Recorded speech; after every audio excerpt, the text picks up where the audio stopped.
Oh my God, No, dude. I'm just saying that like you don't realize how much garbage you collect until you do like a NOS rebuild. And so last week, hey everybody, this is a tech podcast where two old guys talk about their favorite tech of the week. Welcome back to the show. Last week I was talking about rebuilding my NOS, putting in new drives, doubling my storage. Um, I Slowly. was I was an Very. idiot. Why? So What happened? my estimation on each drive was accurate. It took between 17 and 20 hours to do each individual drive. Oh, but did it go lower on the last drive? It did go a little faster on the Oh, okay, last yeah, yeah. drive. That It makes sense did, because yeah, then you yeah. have, So you yeah, had two 'cause disks spinning up at a higher data rate. I completely forgot about re-imaging the entire RAID. So that took oh, 30 hours to rebuild the entire so RAID, the block, all of after my you replace storage each pools. drive. Oh, Then okay, you so need to tell the RAID that it's for, actually bigger. and So it then now you has have to to rebuild it. reconstruct. So yeah, it took a whole extra day after that to do that. So I was going through, and before I rebuilt before I did do the full reimaging of the entire block, I went through and I deleted like a ton of stuff. I had a terabyte in garbage that just had not I been cleaned I'm out. I have a feeling I have a lot of like You just old have like so much junk. well, so I used to archive my projects there, and I know like Yeah. there's some things in there from like 5 or 6 years ago I will never go back to. And if I Oh, really need to, I have original unedited audio and video files from my very first movie review show back that started in 2008. oh, okay, now you win on that one. No, no, no. Yeah. Some of my stuff But is like okay, it's much but I'm later, but also yeah. going through my music collection. My uncle used to do this really fun thing. He would trade music with his buddies at work on these like portable hard drives. And one year for Christmas, he just gave everybody portable hard drives like filled to the brim with hundreds of gigs of music. Some of it really well recorded, some of it garbage. You And I get a just drive dumped and the you whole get a thing. drive. I I didn't love that. really think about it. So I'm going through now and you're like, I don't need the entire discography to the Monkees. It's not a thing I need. I don't know why. I feel like some people may argue with you on this No, point no, here. no, no. They're like, "Hey, man." I'm keeping the Monkees' greatest hits, Okay, but okay. they Oh, did that whole albums of songs that no one ever listens to now because they were a fake TV rock band. They yeah. were, I mean, they did tour and No, stuff. no, I know, The but it was actors because of the eventually TV learned show, how to yeah. play their instruments and stuff. But I'm going through and you're like, I've never heard any of these songs before, and all I really care about is like Daydream Believer, right? The Monkees theme song. If I need an entry in my music collection from the Monkees, I just need the greatest hits. I don't need every song from every album that producers slapped the label of the Monkees The on. I'm monkeys going on. through like, do I really need the entire discography of Rick Springfield? I don't think I I do. no, again, yeah, I think so. Like the thing about it is it's been so long that I feel like the greatest hits do encompass the best. It's like the album you wish was released at one point where all of the Yeah, hits were in one. But obviously the I mean, greatest there's hits are some, always going to like, be yeah. so like Tool, I have the entire Tool discography. I would never do a Tool greatest hits because I think Tool did such a great job of crafting albums, not just singles, right? Daft Hmm. Punk, I'm never going to part with any single track. Even the tracks that, like, they aren't my favorite songs, Daft Punk will live in my music collection forever. Nirvana, I have the entire Weezer collection from CDs, and then I also would go and try and find those rare unpublished, like not unpublished, those rare like limited edition essay CDs and stuff, so I could have like the high bitrate stuff. I have Absolutely. their seasons collection. They just put out 4 albums in the middle of the pandemic, all back to back to back. Like I've got everything. I'm not parting with a single one of those songs. I I don't know. The Rory monkeys, man. Gallagher? Do I need every track that Rory Gallagher ever Hold on, cribbed? I don't Rory think I Gallagher. do. The only time I think of Gallagher, I think of the guy that smashes. Yeah, the guy who smashed Fruit. That's Yeah, not. That's a Watermelon. totally different guy. We're talking about a completely different thing Absolutely, here. I was hoping. That's the Like, kind of stuff I'd I hate to. got in this I'd hate it music if it was a collection record of him just smashing fruit, and that's why. Like, and now we're gonna go to cantaloupe, we're gonna go to watermelon, and we're gonna go to kiwi, but not the regular kiwi, the pineapple infused kiwi. Yeah, so Sorry. so Yeah. Lyndon is with me on this. He's got like 220 gig of audio on his SD card, but I do want to point this out because he is talking about sailing the seas, the 7 seas, to acquire this music. Fat Produce brings up an amazing point. Hmm. Support your local libraries. Oh, If there are dude. movies, and albums that you would like copies of, Mm-hmm. you don't have to go. I mean, so I'm an obsessive collector, and I mean, you can tell just from my bookshelf of paraphernalia behind me. I would have never I'm a guessed so, hoarder. but I don't yes. let things go. But you can go to your local library and check some of this stuff out, and if you have a computer with a functional spinning coaster drive, then it's yours. You can make Wait, a you mean the cup holder? backup. Yeah. Does Oh, your okay. computer still have a cup holder? Mine does. You know, I asked for that, and they're like, you know, that's like extra for that special feature. You had to now, move so up the trim package. Yeah, yeah, that's and how then they you get can't, and you can't put glass, and you gotta go back with And push they button. There's always buttons. bundle it with the undercoating, and I don't need the undercoating. Yeah, you know what? And I don't know. Yeah. I mean, right now my case practically levitates at the amount of fans that it has in there. Like almost 10 fans in there. I don't know why I have this much. You know, with RGBs and everything. It's a party, man. It's Wow, literally a that's party. how You can see the PC is sitting right there. Yeah, I mean, I that's don't how have you it get on. it to go. I mean, your computer does at least 7 frames per second faster in Starfield, thanks to Dude, all those RGBs. So, You know, when you have want you to play fired the up game Starfield right. yet? Are you? No, are you I've gonna jump been- on that. So since the build of the new system, I've had on and off issues with DDR5 memory issues with the new Ryzen system.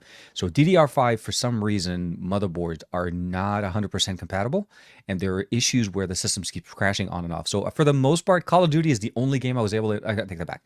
Overwatch 2 and Call of Duty have been installed on the system, and it's primarily been on and off issues. But no, I haven't actually had a chance to install any of the old classics, or even trying to Okay. try to venture outside of just jumping in for like 10 minutes, play some COD, and then just jump out because I got to do something I know else. folks are hyped on these new video games like the Baldur's Gate and stuff, but I feel like we're probably missing the most important tech and gaming news story of the week. Oh, At midnight, this last midnight, Teenage Mutant Ninja Turtles: Shredder's Revenge DLC dropped. They have now added Usagi Yojimbo as a playable character, so Okay. that is another one of my animals who fight crime with martial arts Nice. favorite comic books from when I was a kid. And they've added like a whole new survival mode. So daddy-daughter levels? time, we've been jamming on collecting our dimensional crystals and fighting Shredder across these dimensions. I was waiting for a different it's drop pretty last great. night, but yes, no, there was a there was also a drop last night that was on Netflix. So they dropped the first not animated but the non-animated One Piece. Interesting show. Yes, I did get the heads up for that, so I need to watch that. I'm halfway through the Maria's first episode. actually interested in seeing like what does live action anime look like, because she had zero relationship with Cowboy Bebop, but Till she saw- loved the live action with Yeah, John Cho. I was so bummed that they didn't continue it. Like I don't understand why not. Like the storyline, the characters so- really fit. So digging on Cowboy Bebop, I understand why a lot of people didn't like the live action translation. that's It is true. a different property than the anime, but I kind of man crush on John Cho. I mean, the show was really good, and he's so damn charming. I know. just I know. enjoyed watching it. It would have been great to get a season 2 of that. So I have very cautiously optimistic hopes for One Piece, because I don't want to see it get that Netflix 2 seasons and then killed treatment. Yeah, but I so really they hope they're approached in it for slightly the long different, right? haul. They went in with a series, not a movie. So obviously, I mean, kind of like how we had the original One Yeah. Piece too. So far, they're still building characters. At least in the first episode, they're trying to give us a little bit of the history, how the whole concept of One Piece, the race to try to go get the gold, the pirates' gold, and what the whole storyline and everything. So it's mostly character development. Yeah. The graphics are pretty good, although it's weird. So because they gave it a teen 14 requirement, Yeah, it's not a teen. yeah. Because in the anime, obviously it's Kind of in you know- line with the tone of the anime. I mean, No, I know, but it's- in the anime you don't get to see. So in this one, there was a lot more. I felt like the Walking Dead level of Negan going in there and just going full bore with the hammer. really, So, they're more graphic and not showing, but like what kind of like you see in the beginning. I forget the name of the pirate, but her main thing was like I'm the toughest of the in the sea, and she smashes a couple people straight in the head with like a massive mallet. you see the move, you see the thing. You don't see the movement directly into the head, But but they there's really blood layer spatter. on. Yeah, they Yeah. really went in for the graphical, and I don't know if it's just because it's the first episode. They're trying to set the mood. Then there was a couple of fight scenes in there, like so.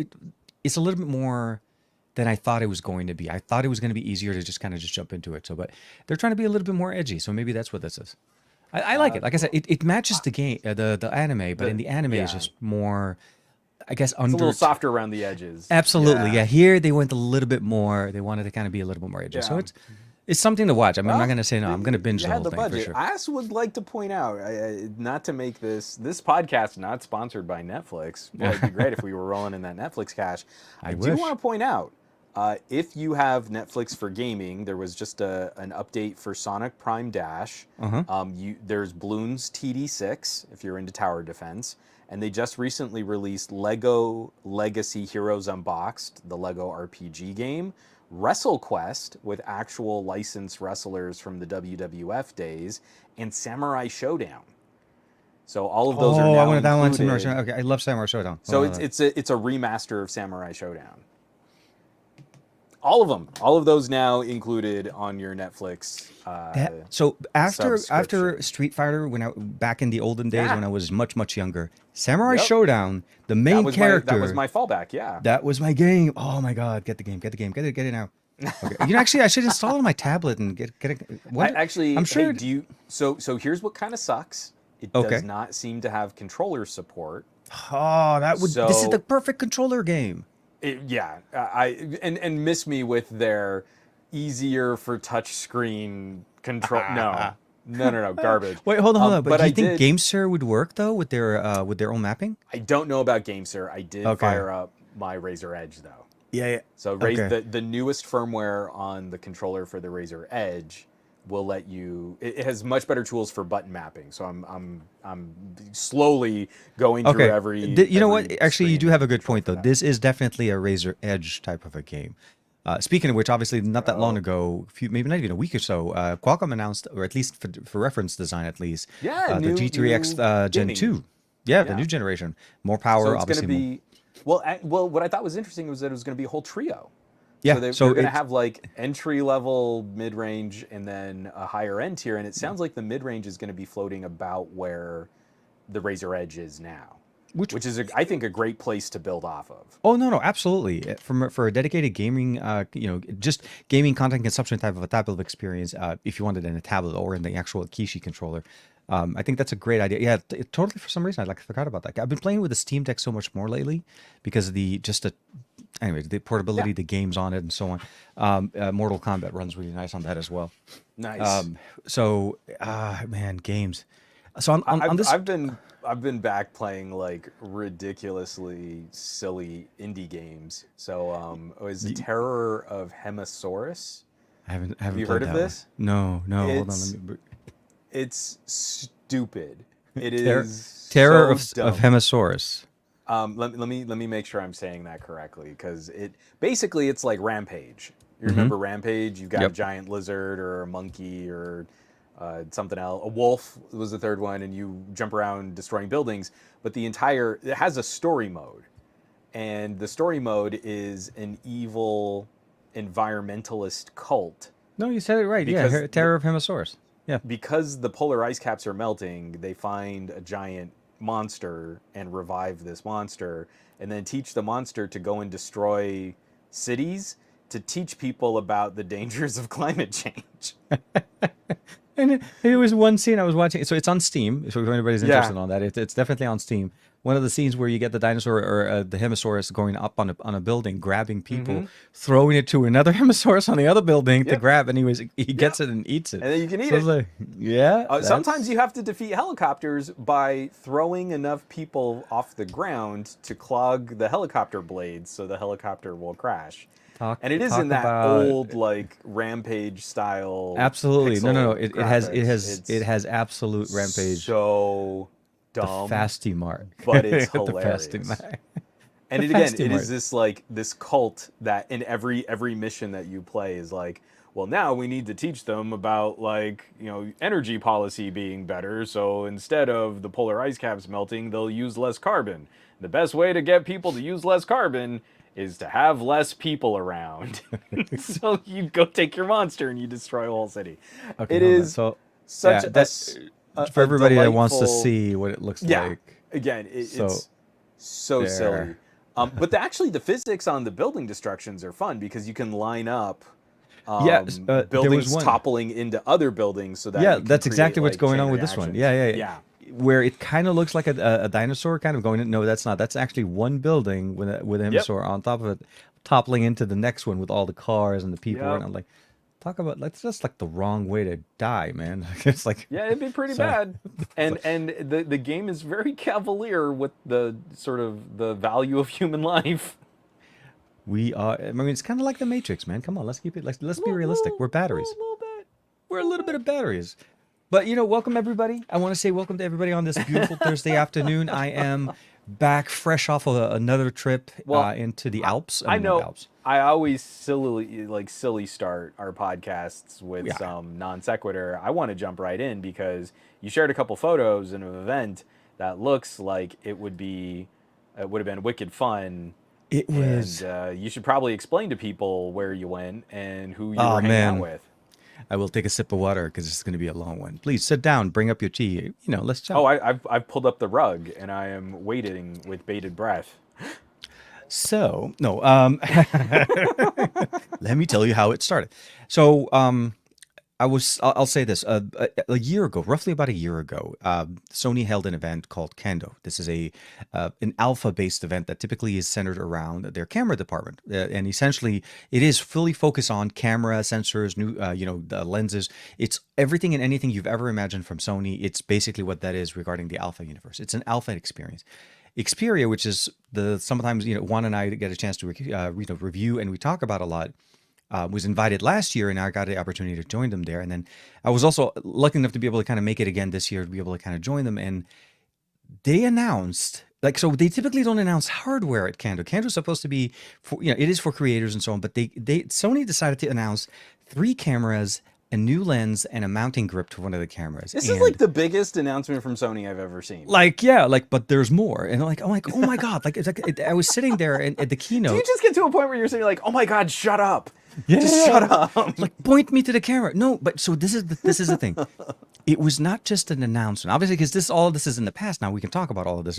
So the announcement was done early in the morning at 8 a.m. Utah time in Salt Lake City.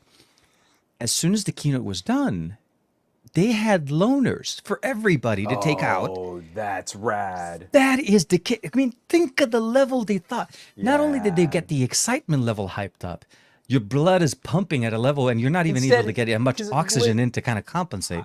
To give you the behind the scenes, it is Yeah. not fun trying to scramble at a trade show and then they're like, and now you can go to our hands-on area, and they have like phones or tablets bolted to stands and you've Tether, gotta bad shoot lighting, super awkward and, video in maybe 4 or terrible 5 to a conditions. table. Yeah. And people are all swarming all over the same thing, and they're very rude with like their tripods and their setups, and I've got a cinema camera, let me shoot the tasty B-roll, and it's such a pain. So to hear that I do apologize Sony for saying announced a those whole other- bunch of Cameras, not on you. yeah, no. I know you're not walking around with like an RE Alexa or something. I've seen that at trade shows.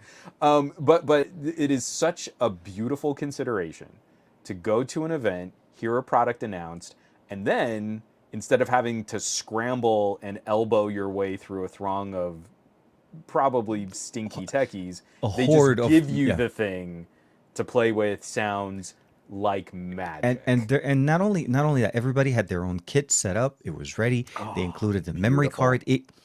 There is something to be said about Sony's thoughtfulness and attention to detail. You see it in their products, but it's also in their planning. Like, I've been to other events and other venues for different companies, and the attention to detail, I feel like, doesn't go as far as how Sony does. Dude, it was to the point where I had to take the shuttle at 5:45 this morning, right? Because my flight was coming in early. I was coming back home. They had, for the people that were going on there, they actually set up a small spread for breakfast at 5:45 in the morning. Nice.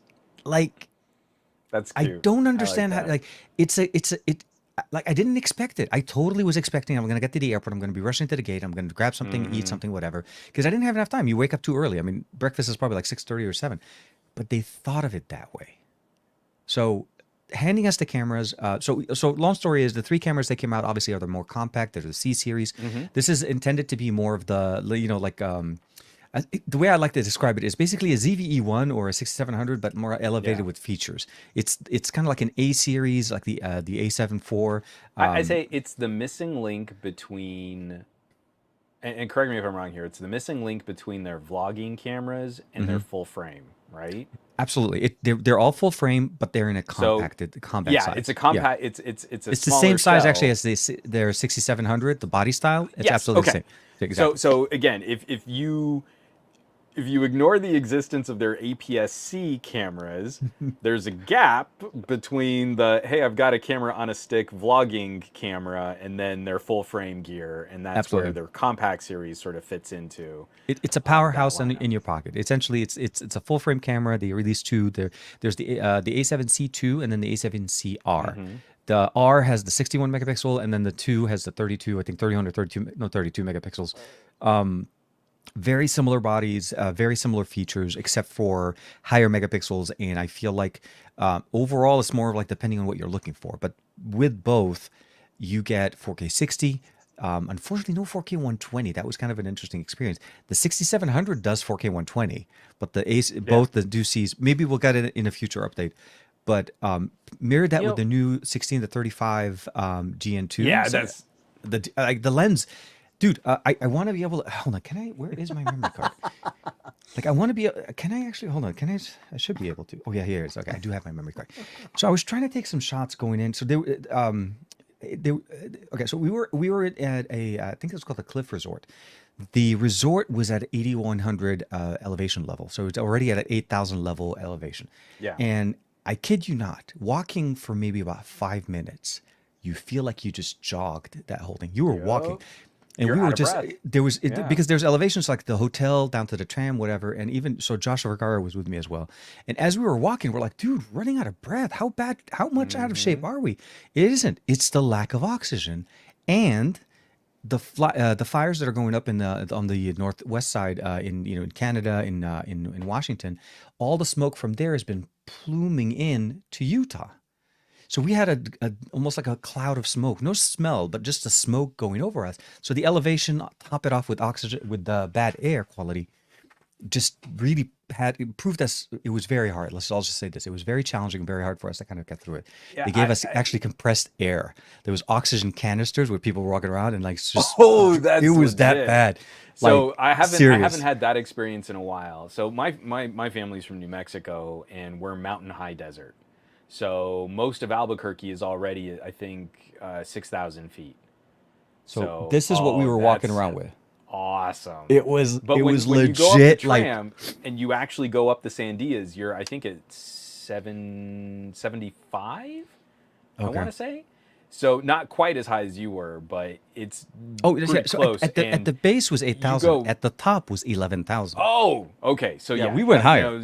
I think the Sandias top out at around 7,500 feet. So the Sandias at the top are where you were at the base. Yeah. And it's pretty easy. Like when I was in high school, that's where we would go to train for cross country and stuff. Because if you could pull off good 5K times at 7,500 feet, then if you did like a travel meet, or especially if you ever got to run at sea level, you're just Superman. It's insane what your lungs are capable of when you're used to how thin the air is. Exactly. The more oxygen, the brain, they're like, oh my God, I could do more. It's like more fuel for the machine. Yeah, no, I get it. Yeah. It's crazy what we were able to, just the camera is amazing. The combination of both the camera and the new lens are amazing for nighttime photography. Such a light kit. Like my biggest issue with the A7 series, like the big guys, they get heavy when you put a full frame lens on it. I mean, it gets even even more weight. So that was why. I mean, I'll say this: I took with me obviously my Xperia. You can't go to a show. Obviously, I often not show with Xperia, but I also showed up with a phone that's powered by Sony sensors that I kept trying to influence people to look, you're putting some of your really good sensors in other devices. Like, really? So I was trying to give that some feedback. I pushed out a tweet to some people, say, hey, I'm going to be sitting down with some, they like to take some feedback with us usually when they have us in there. So I got a chance to share some of that information with them. Like I told them about the eSIM. I told them also about the, like the AI algorithm that we're seeing in there. Actually, in one of my recommendations was also between you and me, kind of like we need to get rid of the basic word. Just keep it just default camera mode, and then go to pro and P and all of the different, shutter priority. Just don't call it Yeah. basic. Like, Yeah. it's a pro device. But no, And also, it's like the most complicated basic mode on any phone that you of can all, find. no, absolutely. Of all the things So you're able to do. we have a couple comments in here. JGJ is asking, does Sony have significant camera market in the film industry? They have a very, they're very influential in the cinema industry. In the We FX got the chance to see Gran Turismo as Sony shot and produced on viz Sony cameras. on Sony camera. It was like crazy. Yeah, Well it's like done. every manufacturer has kind of created their own little sort of flavor of what makes their cinema cameras interesting, and so especially when you look at like what is the I just spaced Venice. Yes, that's Sony. Yeah. The Venice processing, that you can actually get some of those color profiles on Xperia phones. Mm-hmm. Those were originally defined on their cinema cameras. Yeah. Oh, And sorry. then Scoop is helping us answer some of these questions in here. JGJ is also asking about 8K on some of these Sony bodies. And a few of these Sony bodies are shooting 8K, but I still feel like 8K is an interesting feature to put on what is ostensibly a mainstream professional camera, a camera that blends stills with video. I don't know that Sony has the best reputation for shooting 8K, but a couple of their mirrorless bodies do shoot 8K. I think yeah, so, but Scoop not has the C the the C 7R5. series. Yeah, not the Z series. The C series doesn't. 4K Yeah. 60 is the maximum resolution, and even then, And at a yeah, crop, it's that's the other fine. thing. Oh, So it crops at 4K? yeah. So even though we're using Yeah. full frame sensors, so at 4K 30, you're full frame. Once you Yeah, jump but into 4K 4K 60, the crop factor on the C2 is bigger, but yes, you lose a lot of that range, and That's you're kind of almost. what prices me out of full frame is so many of the full frame cameras at more affordable prices start doing crops at 4K 60, whereas there's no problem clearing 4K 60 from a dinky little micro four thirds sensor. Those sensors can handle the scan lines on 4K 60 It's a fine. crazy experience. Well, it's like okay. What I will say is it's So very much like it. Okay, I understand. 4K 30 is the bread and butter. We live in 4K 30. Everything kind of, for the most part, runs great at 4K 30. And I feel like yeah, 4K 60 should be the new standard. I mean, we're seeing 4K 120. So that's the challenges that we're looking into, like some of the features, what you get with this over others. The APS-C, you're right. They're doing much better. And I think I was watching, I forgot the name of the gentleman I was watching his show. He actually recommending using an APS-C lens on the A7C2, and there you don't lose. There's no more change in crop factor because you're always in the yeah, APS-C mode. So you jump in from 4K 30 to 4K 60, and you're still in that same view. You don't lose yeah. that view. So there is a challenge in there. For me, the biggest thing for that I really wanted it was the 4K 60. But having that Yeah. crop factor means I'm going to end up having to rely on much more of a wider lens to get that shot, especially if Mm-hmm. I'm in closer range. And even then I'm losing a lot of my viewing area because of that crop when we jump into it. I really don't like having to think about what my field of view equivalence will be when you go. I mean, because, yeah, you kind of have to start doing the math. It's like Oh yeah. you're shooting on something closer to an APS-C sensor. Mm-hmm. So your crop factor is like 1.5. So if I bring a 16 millimeter lens, it's actually going to look more like a 24 millimeter lens, and then I've got to figure out what the sort of difference is going to be for the effective background blur and focus fall off, the Sorry, aperture better share. changes, but not the amount of light hitting the sensor, but the quality of the focus fall off. And then you also have to make sure that you're investing in plenty of lenses that are, oh, that's a great shot. Plenty of lenses that have that really clinically sharp center glass, because you're going to be losing the periphery of your lenses too. As much as I can just try and keep it to, does it shoot 4K 60 using the full sensor? Yes, Well, that's what I want to upgrade to when I eventually go full frame. And so far, those cameras are pretty expensive. So They're very, but holding out. it's on. I think I don't know if it's by design. I think it's almost by. Yeah. So don't get me wrong. It's refreshing to see the form factor, the iterative upgrade to it, the body in there, just the functionality of what you're getting there, and I think that also it supports H.265 as a native codec, so you're getting some of the new, better processing, better compression. You feel, you don't have to fill up your SD cards very quickly. Obviously, 4K 30 video, sorry. Webcam functionality also built in there with audio from the camera, so it transfers audio and video now, no longer just video as we've seen in the early generation with the A7 IV and the ZVE1. It's an interesting experience because the first day I played with the A7 CR, and then the second day I went with the 6700, and I felt a little bit more comfortable with the 700. It was more.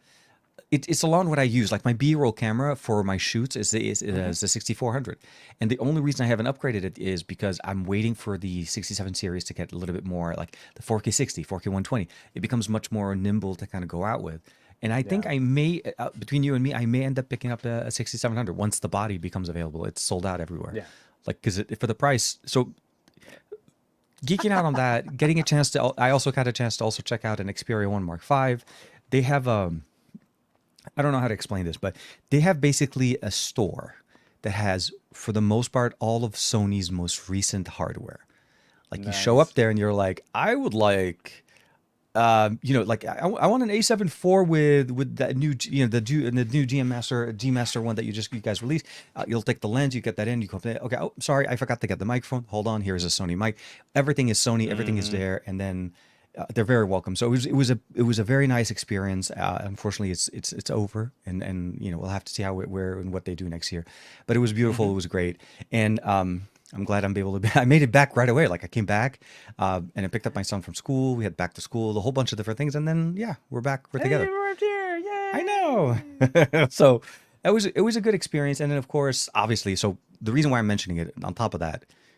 So we have we're less than 20 hours, not even 12 hours. I forgot what time is the announcement. So there's supposed to be an announcement tomorrow from Sony on 3 a.m. our time or something. Well, like we that? can't remember. Yeah, it's set to Japan time, right? So it's always it's probably close to our midnight. So we're probably 5 to 6 hours away. Now it's not even 12 hours. Oh yeah, actually you're right. We might not be too far from it. Yeah, I'm not going to stay up.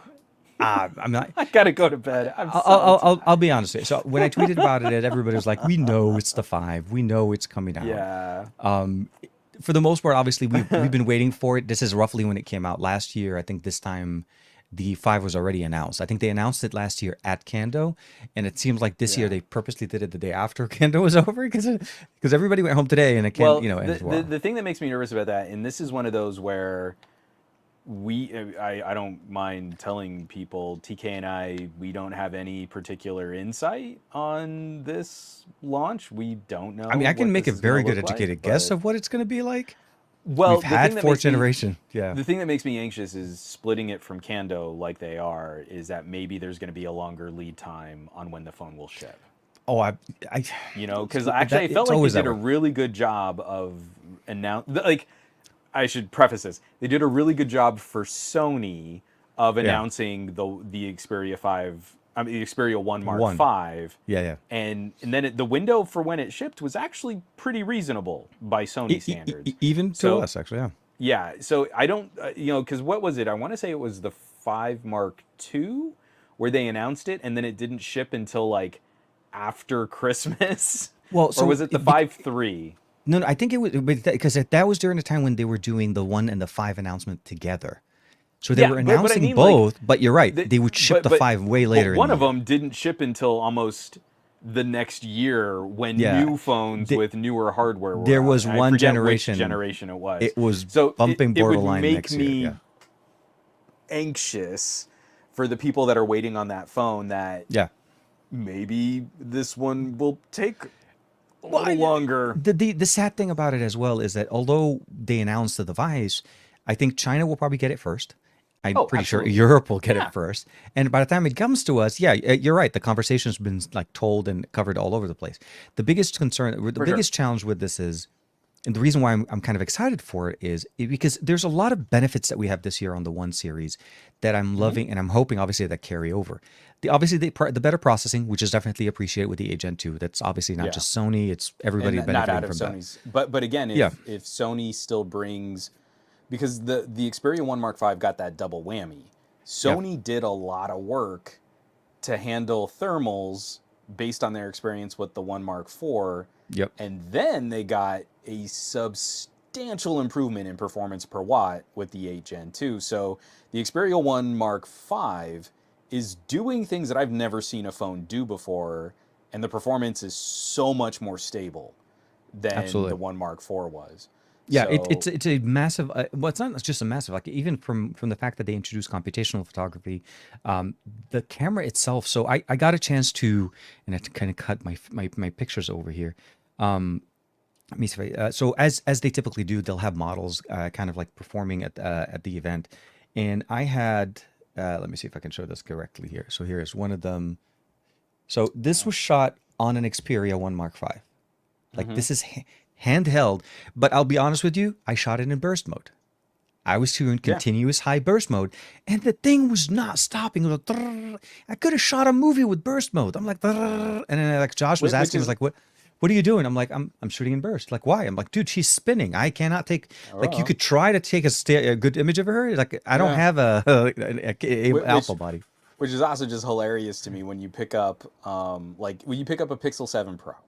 And I would say Google still has, they are still my top pick for a point and shoot, processed HDR, easy camera to use. Yeah. But you push the shutter button more than 5 times in a row, back to back to back to back, your buffer's full. You're not shooting any more shots that are going to get processed with all of that tasty HDR goodness. The one I showed you was one image out of 66. Yeah.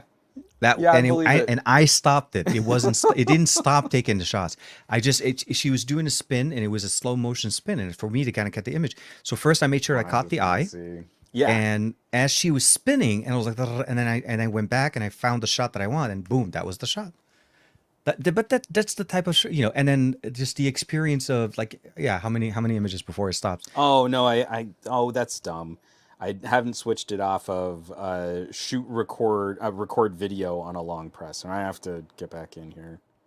I had to nuke this phone, my Pixel 7 Pro. I had to nuke it, jumping back and forth between beta and. That's right, yeah, because you jumped on the beta. I actually, where is that setting? I haven't been using the Pixel 7 for some time actually. Now I'm kind of anticipating now that they made the announcement for the Pixel.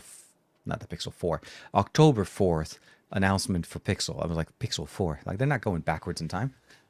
They won't do it. It's like I'm anxious to see what Pixel 8 is going to be like. But we have a couple comments in here we can just kind of dig into. Lampros, hey guys, I'm an A6500 owner and still proud. I want to say that was the camera Jaime was using when I was at Pocket now. I think it was an 6500 or 65. So the 64 was the most popular A series. He was really into his Sony. It is absolutely for shooting Panasonic. So when I met Jaime when he was like rocking, he was running actually the A7C. He really liked his A7C, but that was probably later. The A series, the A67 or the A6 series are very nice, very nimble, compact, and then obviously APS-C. You're just getting compact everything. It's obviously. Yeah. But I think when he jumped over on the A7C, it was compact, but still had that full frame. Again, you're filling in that gap, that bridging. I think a part of my anxiety on Sony, and this isn't a problem, but it is kind of a psychological roadblock for me. Okay. I off the top of I am not a super hardcore Sony shooter, but like the last time I was trying to shop, like, hey, if I switched over to Sony, what would I pick up? Oh yeah. I remember we talked about that. Yeah. The list of available camera bodies that are still in active distribution is stupid. You've got ZV-E10, ZV-E1, A6400 I think is still available, 6500, 6700. Yeah. Well, there's a 6600 as well. They are still actively producing and selling the A7 II. and then you have 3 models now of A7C, Yeah. and then you have your A7Ss and your A7Rs Yep. and your Alpha 1. And so, I mean, like, I want to say they currently have something like 15 camera And bodies in active general, development. a lot of their lines have a little bit of an overlap between each other. Like it's almost kind of like That's what it's like it's the kind of perfect. You have to find whatever recipe fits frustrates me. your 'Cause dish. in Panasonic land, you know, like, so okay, I shoot on Lumix G9s. That's Yeah. actually their photography focused camera body. It is not their premier video focused camera body. And we ran into this because, like, I still have to shoot around 10-minute recording blocks for 4K 60. Like, it limits you in some of that, but it is literally the least expensive way to not only get 4K 60, but then also get much, much higher quality camera feeds out of the HDMI port, so that I can hook up like one of my portable monitors. I can hook up my Atomos Ninja, and the video quality is almost as good as a GH5. Yeah. And these camera bodies were half the price of a GH5. So One of the biggest challenges also on the A series is that they turn off the display on the device when you're using external displays. And for me, when I'm trying to shoot, I always want to make sure to see that red dot because I'm setting up my camera top Yeah. down. So it once you're in the system, it's easier to navigate it, and maybe I'll say that, because when you find something that you like, and then you're starting to kind of figure out do I jump over to this one, do I stay on this, or maybe all I need is a better lens, maybe I should just try the new lens. Yeah, So it's a little bit of an get the glass, experimentation, yeah. and for me, it was I was a Canon for the longest time. Then I went over to Fuji for the GH5. The GH5 did okay for me, except for the seeking. The focus just kept like Oh, yeah. for this distance, and because I do move my hand sometimes. I mean, like, It was let's definitely talk about Yeah. that being problematic, because we shot a whole section of our oh, that's right. Yeah, we were comparison, saying. and I was trying to do just an image tracking on your face. Yeah, And and I I was tapped on your standing. I wasn't face, moving. Yeah. And well, but I mean, like, you know, you're naturally moving as you're conversing, because you're like, you Yeah. look at me and then you look to the camera, and then you're like, so it's a very organic and very limited amount of movement. And the Panasonic tracking went, well, I don't know, there's a bookshelf behind you. And like the whole last minute of that clip is just like, you know, the toys on my bookshelf are what are actually in focus. So I remember. that's being addressed, because if I don't go Sony, I'm probably gonna stick with Panasonic, but the new S5IIX has phase detect autofocus. So No, absolutely. And I think that's the biggest improvement for this year, for 2023. If you already have the lenses, and you just need the new body, that's the best way to do it. I gotta scrap everything. I need lenses no matter where I go. It doesn't matter what system now, because at some point I have to leave Micro Four Thirds. So it doesn't. I could go Sony or I could go Panasonic. So question: I'm not beholden to either. Panasonic doesn't let you use the Micro Four Third lenses. Oh on their no, full body? totally. Oh, they're different. very different. Lens Okay, housing, okay. Totally different. Because with Sony's, you could use APS-C lenses. I mean, it's not the ideal lenses. You're able to interchange the lenses to work. No. And like going to their full frame cameras, it's a totally different mount hole. Like the diameter of it is completely different. And when you start talking about the clearances the GH5 was on Micro Four Thirds, and how tiny those Micro Four Thirds lenses are, there's no way they would be crossed as. It just doesn't make any sense, because you're so much smaller than APS-C. You would not build a lens for that. Like this is the equivalent of a 2470 f2.8 in Micro Four Thirds land. Oh wow, that is tiny. It's little. It's almost a pancake style though. Yeah. Oh yeah. So here's a 20 millimeter f1.8. And do you know how big? Like Sony primes are excessively large. Oh, dude, I'm okay. So we're talking. I'm using the Sigma, but essentially is, I'm with you. It's oh my god, that is it's petite. It is petite. It's cute. You look at just the lens filters and the lens cap on my Xiaomi 13 Ultra against these little prime lenses. Oh my god, yeah, no, I know. I get they're it. real little, so there's no Yeah. way you would ever be able to cross design. I apologize for stating that. You're right. You're right. For me, I've been pampered It's by that hilarious. experience on my side because I can just I get interchange lenses all the time. Like you just need to know that you're using it what they expect. But yeah, for the most part, it's going to be 17 pancake for millimeter f. What is this? f1.8. It's an 1.8 f1.8 prime lens. I don't even know what to describe this to. It's like a just third mount the it height of a soda mount it on can. a mount it on a piece of yeah, like this exactly. That should be your new profile picture. Like I am prime. But yeah, so hopefully if story you do get long. it, no, absolutely. A lot of cool things came out of it. A lot of good tech. Obviously, a lot of videos came out. I'm hoping. I'll say this. I am eyeing either the A7C2 or the 6700. I don't really need 4K 120. I'll be honest. That was appealing for me, but the appeal of a full frame in the body of a 6000 series camera is very appealing great. for me. Very, Yeah. very much. And having the fact that then my system is entirely full frame, I don't have to worry about jumping from one to the other. At 4K 30, I'm still cool. At 4K 60, I just need to make sure to buy a better lens for it because my B-roll camera is about maybe 2.5 feet away from the table. Yeah. It would end up being basically like from going from this to this. It's just it's a big crop. It has a worse crop than the A7CR. But all of that hopefully in the near future. I need to save up some money. They're Sony's. They're a little bit at a premium. Real quick from Gabaletta, have you guys seen the Nubia prototype with that huge camera bump?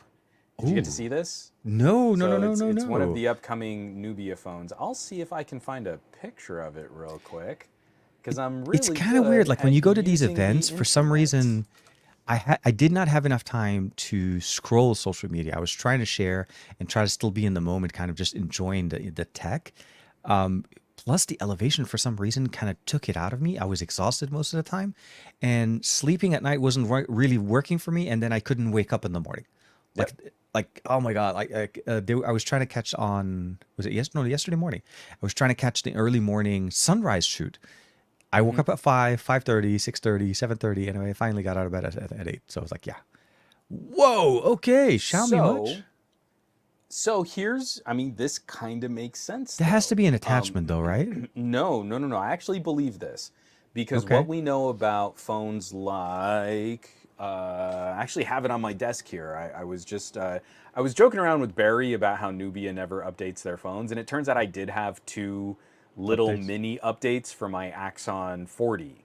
But nothing, it's still Android 12. It's not even on Android 13 yet. But one of the things that I really like about their cameras is that they move to a 35 millimeter equivalence on their main camera. Oh, okay. So okay, so one it's of the supposed to be like reasons, what Sony's doing with the 24. I get it. so well, but I mean, like one of the reasons why we've been able to cram these 1-inch sensors into as small a camera housing as we could. Yeah, So yeah. like here's my Vivo. I'm X9, holding this up and I'm in thumbnail view here, but Oh, hold on. Yeah, my mistake. That's it's called TK wanting. It was purely me. I was trying to see. Hold on. no, it's totally fine. Let's remove Here. and let's make you. do No, that. actually, we want to do it the other way. Oh, you want to do me Yeah. big? Okay. Right there. So this Axon actually that's good. has a surprisingly large camera bulge for having a smaller than 1-inch sensor. I forget exactly what the sensor is in here. It's actually not that big. It's not even a 1/1.3 if I'm doing my math right. On the I Axon can't or- remember. Okay. On the Axon 40.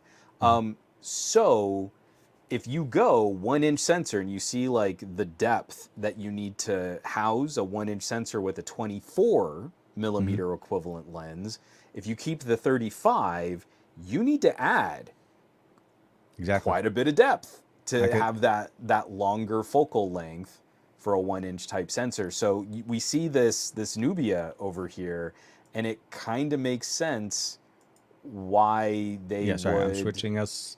And then Oh, I just okay. want to bring, I want to bring back the Nubia so people Yeah. can kind of just see the So article. it kind of makes sense. You would have to have the extra depth for a 35 millimeter equivalent lens. The only reason I mentioned it being maybe even an attachment is because of the two reference devices. They look like they're similar bodies, so maybe unless it's two separate devices, I I think just they would felt be.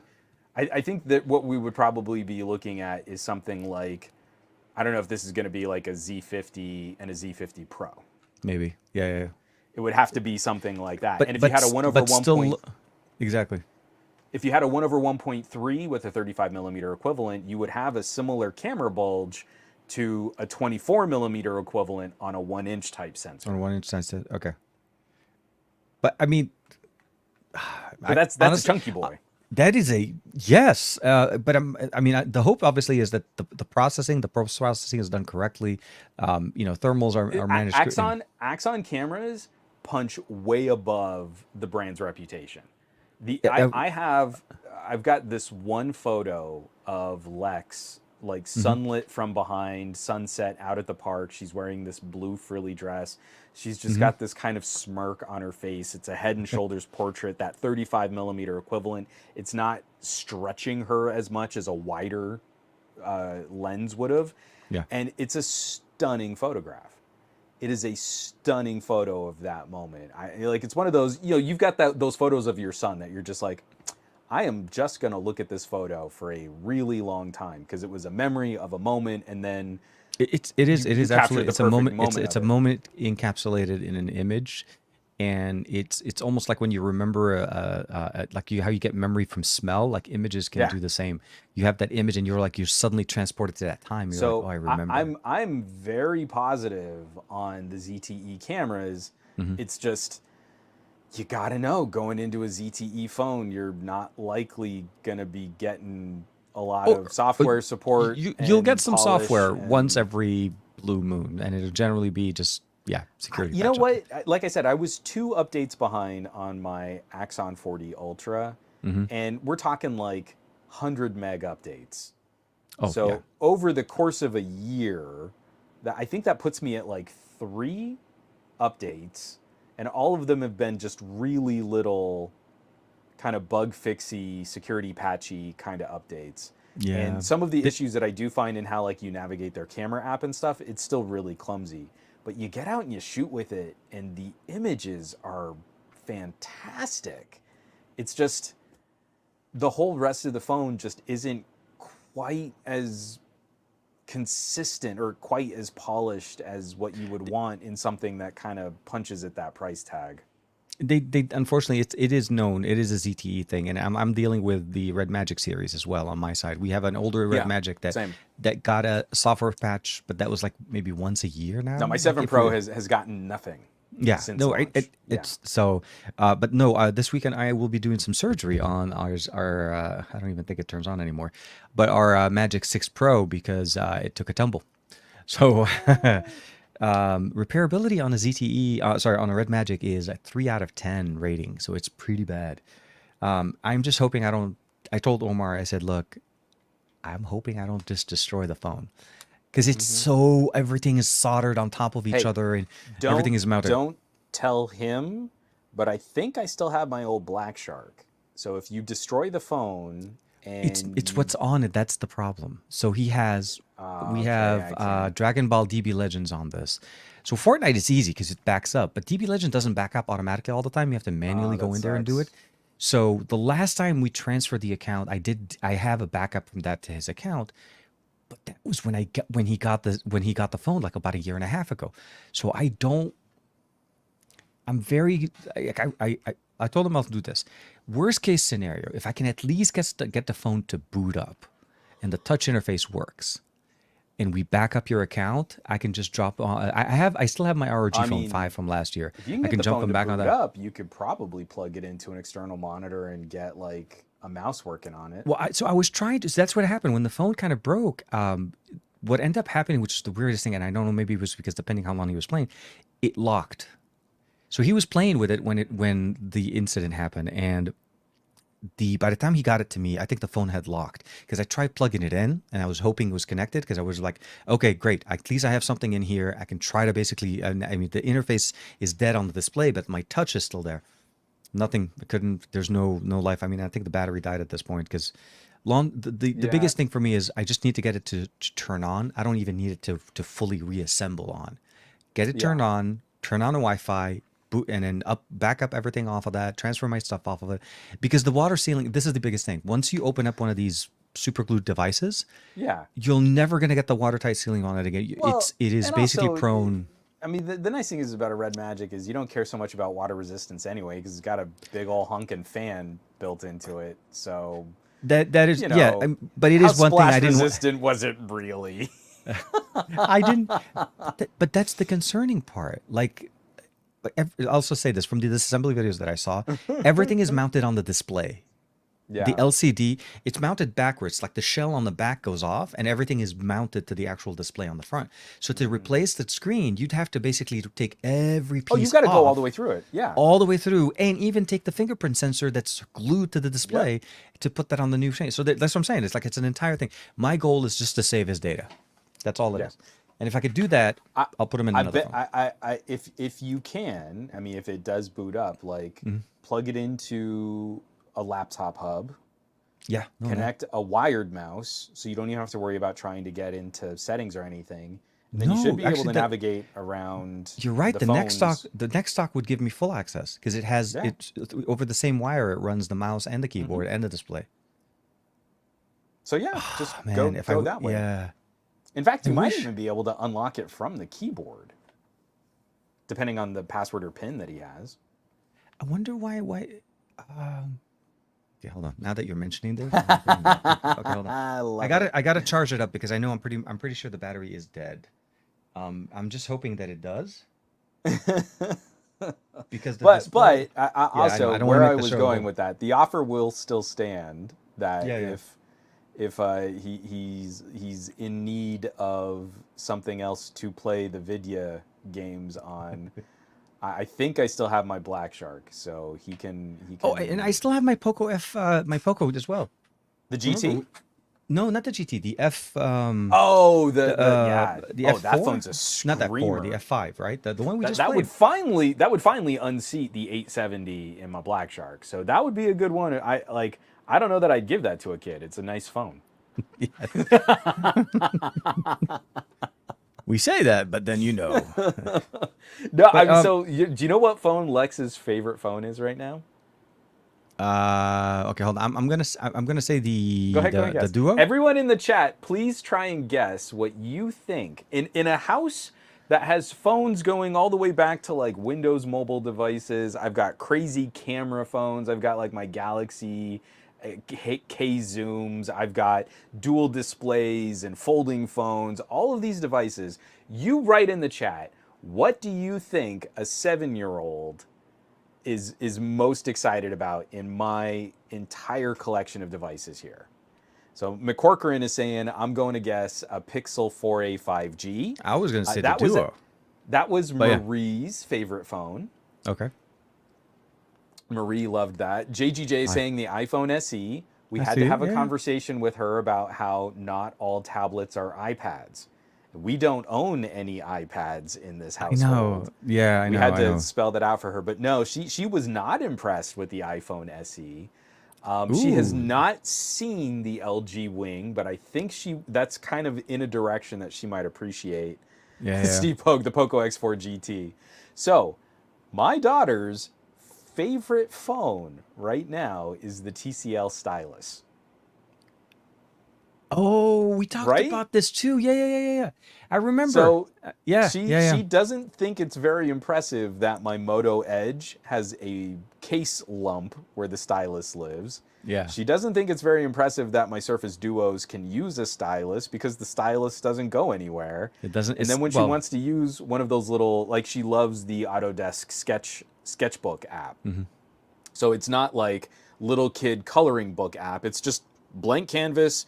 You pick your paints, your brushes, your colors, your textures, everything, and she can work in layers. 7-year-old, she likes the ability to create a new layer and draw on top of what she was drawing. It's got a hole in the phone where the stylus goes, Daddy. It's got a hole in there. That's how it should work. No, I'm with So you. I don't have the heart to tell her. That's one of the cheapest phones in this house right now, kiddo. Oh, you know what? Yeah, I think you can use the TCL stylus. I think that one's okay. Just be real careful. Don't break it. I'm I love it. I may have some bad Love news it. for Omar. I don't think this phone is going to charge. I actually think his Let it USB sit for a port. while though, dude. It's yeah, no, I know. I'm plugging it in front of me because I don't want to keep turning to the left. Because also I don't think did Like the that fans one aren't didn't kicking have. up, the lights are not turning on. No, but what I'm saying though is like if it's also been a little while and there was some damage, you might be dealing with some other kind of discharge issue. Oh, So I'd let it sit for just a while. But the about there's while is I think the battery died over the weekend last week, or no, the okay. week before last. So it's been about a week But or so. But yeah, I'll let it they sit. I'll let it sit. they didn't have wireless charging on there, did they? No, I didn't no. think so. Sorry. The backing of it is more rounded. It was more designed for better ergonomics for the hand. Yeah. But the display was just barely flickering on the bottom or closer to the USB port. I'm just wondering if the USB port got damaged. But I mean, either Yeah. way, so at this point, if it doesn't turn on, and this is basically where we are, That's I where may we end are. up having to open it up anyways. Yeah, if it's a lost cause, then it is a lost cause. There's not much I could do about it.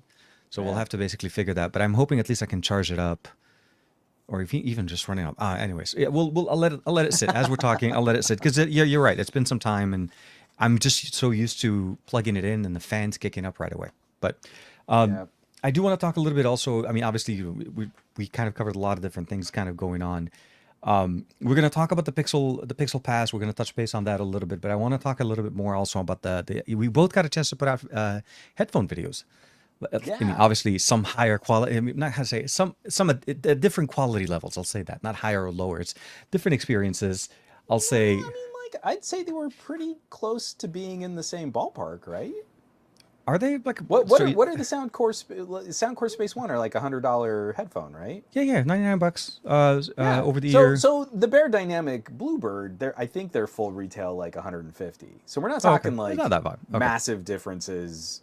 Like it's earbuds versus cans. Exactly. But yeah, no, it's I have to be very judicious about my headphone reviews right now because doing too many earbuds back to back, I just immediately sort of gin up another ear infection and Oh, I don't know. Do you want to watch it? Yeah, exactly. man, that's brutal. So I have a full video out now. Both of our all-time favorite audio manufacturers, Beyerdynamic, where we both have the DT770s. Beyerdynamic's Bluetooth strategy has gotten so much better over the last couple years. So I used to rock with the Lagoon ANC. That was their Bluetooth over-ear headphone. And the tech and the audio quality were fantastic. That is the loudest headband I think I've ever heard where the musculature of your eyebrows would send creaky ripples through the headphone and into the ear cups. It was so distracting. But if you sat perfectly still and you didn't move your face at all, it was a really delightful sound. I really liked the sound quality. As they've moved into true wireless earbuds, I think their strategy has gotten so much savvier. The Freebird are still some of my all-time favorite earbuds. Like I'm an idiot. I didn't bring the Bluebird back up to the office. They're actually downstairs right now because I was listening to them over dinner. But here's the box Oh, at least you have the for box. Yeah, yeah. for the Bluebird. We're getting a new neckband earbud from Beyerdynamic. Okay. So you've got an excellent pedigree for tuning a single driver earbud. The frequency response is even wider than on the Freebird. They're more Okay. expensive true wireless earbud. 14 hours of battery life. It's got a simple open port USB-C, but it's still IPX4 sweat Okay. resistant. Yeah. Really solid ANC. So if you've heard of the Bluebird before, there's a Bluebird and a Bluebird second generation. Then they had a separate line for Bluebird ANC. So now this is the second generation Bluebird with active noise cancellation, and now it also supports Qualcomm aptX Adaptive. Nice. so that you can also improve the audio quality. I am so stoked to see a company taking a sporty neckband seriously.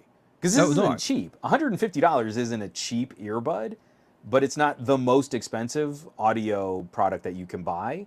But I would say it's punching well up against almost $200 true wireless. Okay. So by not going true wireless and having to build in the cost of having a little charge case, you can save a little bit of money for a comparable audio experience. And then I just like not having the extra lump in my pocket. You pull the earbuds out of your ear and you let them drop, and the neckband kind of keeps everything going the way that it should. So there hasn't been a lot of exciting development in neckbands. This is kind of a big deal if you wanted a good option for a neckband. Even OnePlus got into them a little bit. With the OnePlus neckband was brilliant. It had the little magnetic answer your call feature. Yeah. Why has no one else done that? Well, but not only that, why did OnePlus stop making it? Why did OnePlus get? I mean, don't get me wrong. I like their true wireless solution. I love their new buds. They're one of my favorite buds that I love taking with me everywhere. The Buds Pro 2 easily go toe-to-toe with AirPods. Absolutely. I mean, like AirPods Absolutely. Pro. I like feature for feature. Like I feel like you can save $50 on your AirPods, and the OnePlus buds are going to do you great. But I'm with you there. Like One More has kind of scaled back on their neckbands. So One More, OnePlus hasn't done one since I think the Bullets 2. The Bullets. Bullets that's right. Yeah. Pro or Bullets 2? I can't remember. No, I think it was the Bullets 2. Yeah. And the weird thing is, I actually think I have a couple that are still like mint. They're wrapped that I never used them. Because back in the day, remember when OnePlus used to have the point system? I used to have a lot of points, and I would just pick up those things for free. Yeah. They made great gifts. I gave out a few absolutely. of those. Yeah. I have I think one of the true wireless, and I still have one extra one that's sealed of their USB-C buds. They're just small. They're lightweight. They're easy. It plugs to anything. I keep those OnePlus USB-C buds in my car. Yeah. So just like I always have like kind of an accessible. They're cable. right here. Yep. I was on the plane. I don't want to worry about wireless or whatever. I plug straight in, and it's not even an issue. So I'll spoil a major reveal in my review, because you're a fan of like having a USB-C cabled earbud. Yeah. Solution. The Beyerdynamic Byrd ANC will work as a USB audio device. That's the one thing I wish that the SoundCores did. They don't. They only run power. Yeah, almost no headphones work as a USB-C audio device. I mean, I'm still happy when I see the 3.5 millimeter jack on a pair of cans that I can go cabled that way. It is dumb that like you've got all this audio processing hardware, you've got a DAC and an amp built in. At some point, just add the USB-C data capability and pass it through. The Lagoon were the first headphone that I ever tried that had that trick. And if it weren't for the fact that my blinking would cause creaking sounds to emanate from the headband, I would be much more hype about their audio gear. I can't tell you how nice it is to have multi-point Bluetooth and the ability to immediately pop a USB cable into a pair of earbuds, not cans, so your ears aren't getting all sweaty, and connect that directly to a laptop or my desktop. While keeping the Bluetooth connection going? Or is it independent? Phenomenal. Oh, wow. So it starts transferring audio around a multi-point audio solution. It is whatever plays last takes over. Yeah, no, I'm with you. So nice. And then you also don't have to worry about charging, because like you're listening. If I connect to like my little laptop and I'm doing some writing down at the kitchen table, and like then I need to go, I unplug. It's automatically just paired back up with my phone, and I got like a 20% charge just while I was kicking it connected to my laptop. It is such a practical use of the extra space that you have on a neckband, because you could never do something like that on true wireless earbuds. No, absolutely. There's no plugs at all. Like it's all contact charging via contacts. No, the SoundCores are are very comfortable, or they're very much an over-the-ear solution, a little bit more sweaty. Well, I want to switch Yeah, gears here proper. The last little bit sure. for Beyerdynamic. This is interesting, like, because we know what the 770s sound like for professional cans. Like, Yeah. these are headphones that I don't always know. I always believe that they're the most critically analytical and they're the flattest for people to use in mixing applications. But you know the sound of the 770s so well that you mix around the 770s. Their consumer line, every new consumer earbud that I've tried from Beyerdynamic has kind of lifted the bass shelf just a little bit more. And so the Bluebird are coming in close to the kind of rumble that I would normally turn to SoundCore. So Oh, SoundCore, I still think takes the win for skull rumblers. Like yes. you're a bass head, you want that low Oh, no, end no, rumble, exactly. and that big old It's fat it's it's sound. the sauce they've been serving for some time, but yes. Beyerdynamic, I think, is kind of closing in, is kind of honing in, is kind of what was I'm trying to say. They're kind of muscling in on some of SoundCore's turf. But that's where I want to pass it over because if you want cans that can rattle the fillings out of your teeth, With my crazy first battery life. Yeah. my first recommendation would probably be say, hey, maybe look at some SoundCore. They really like the PHAT bass. Oh, but not only that, they've also focused heavily on ANC this time. Both their buds and their over the ear, the Space series, have gotten Yeah. so good. I mean, serious level, like sitting next to the air conditioning and not being able to hear the air conditioner. Hyper Sitting next to my isolating. Yeah. computer, like practically, like wanting to lift off, and I can't hear it. It has been so much fun on flights, not listening to anything other than just the music that you want to listen to. The over the ear experience of locking out sound as well as the ANC that they have has been phenomenal. Also on audio, voice focusing more on you than canceling out outdoor sound. So that's been a really good improvement. Super lightweight, funky colors. They're like 3 different colors that they came out with. They do, and the one thing I do like about them is that they do support the wired connection. They include a Nice. TRX cable. Correct. Unfortunately, no no over USB. It's purely for power, but fast charging on them, which is also nice. So and Can of course, can you at least charge and listen at the same time, or does charging shut off the playback? I have not tried. I want to say it shuts it off. I want to say that Yeah, it most overrides headphones because do. I yeah, want to because say one they of don't the want to only like the. I think I want to if it say one of the allows only audio, ones that could charge and listen was a gaming headset. And because now I that would can't make sense. remember. Because those typically do end up being gamers typically will want to. I mean, if you want a really really low latency and they're not running some kind of like a wired, not a wireless, like Yeah, a proprietary. I'm spacing. My brain is Swiss cheese right now. I'm sorry. It maybe back more closer to my Newegg days. I would have had like every single parts list memorized for what No no features were on what. dude, Now I don't get me can't wrong. remember. I'm running on a couple of Sorry. days of maybe 4 to 5 hours of sleep. And So you're I'm with back you. at sea level, so you know your brain is finally getting oxygen again. My lungs are appreciative of every. I mean, actually, once we left the resort, we went down to go to the airport. I felt so much better. So much better. So I'm sorry. So getting Yeah. back to the SoundCore Space No, no. One, So $100 $100. over-ear headphone.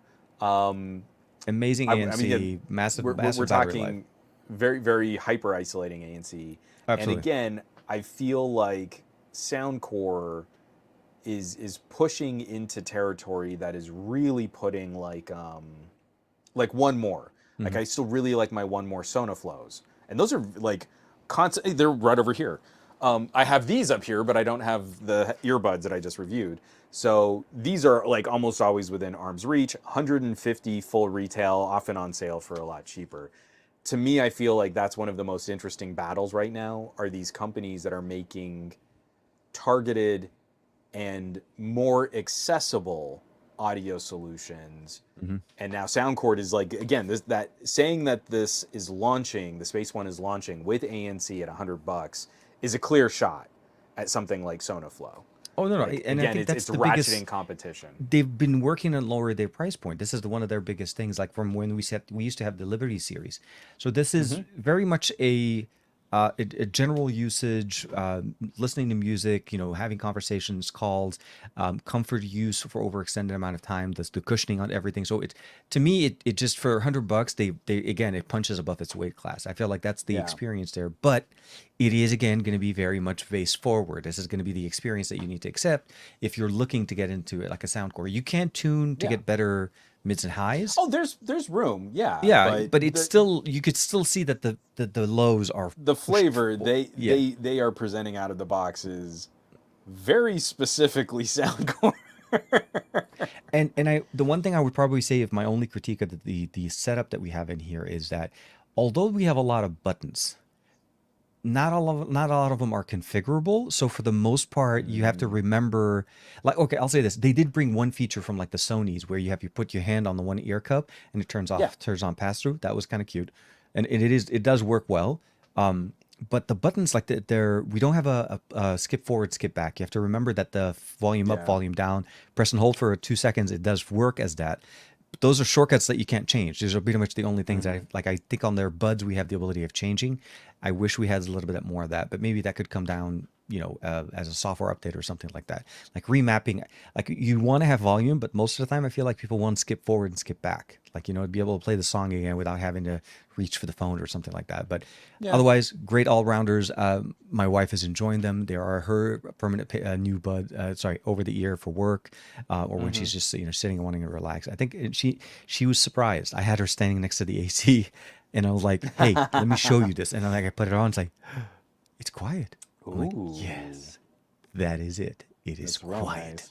So Yeah, JGJ, and I've seen a few of these, like some of this conversation. These SoundCores have been the getting compared XM5s. against Yeah. Sony XM5s, and I really feel Sony still makes one of the best travel headphones. I've got my XM4s over here. I still really like these as a good lightweight travel headphone. Oh, That speaking of they're which, easy to pack and carry, and exactly. I have my Link S. I took my Link Yeah. S with me on this trip. Yeah, Very nice. very easy.